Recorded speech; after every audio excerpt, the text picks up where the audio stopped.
اللہ کی قسم قرآن کی جب تلاوت ہوتی ہے تو غم کا بادل چھٹ جاتا ہے. جب قرآن کی تلاوت ہوتی ہے تو سکینہ کا نزول ہوتا ہے. جب قرآن کی تلاوت ہوتی ہے تو روح کو غذا ملتی ہے. جب قرآن کی تلاوت ہوتی ہے تو حضرت عمر کے بھی اندر پریورتن آ جاتا ہے, انقلاب آ جاتا ہے. جب قرآن کی تلاوت ہوتی ہے تو اس کو سننے کے بعد بے ایمان کو بھی ایمان کی دولت مل جاتی ہے. قرآن میں جو پاور کل تھا وہی آج ہے, قیامت تک رہے گا.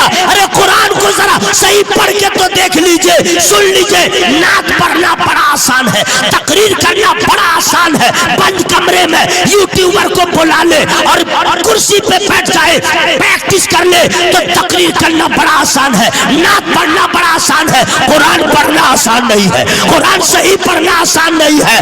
جو صحیح قرآن پڑھتا ہے اس کی حوصلہ افزائی کرے, اس لیے کہ نماز ہر مسلمان کے لیے ضروری ہے اور نماز سے پہلے قرآن کا صحیح پڑھنا ضروری ہے.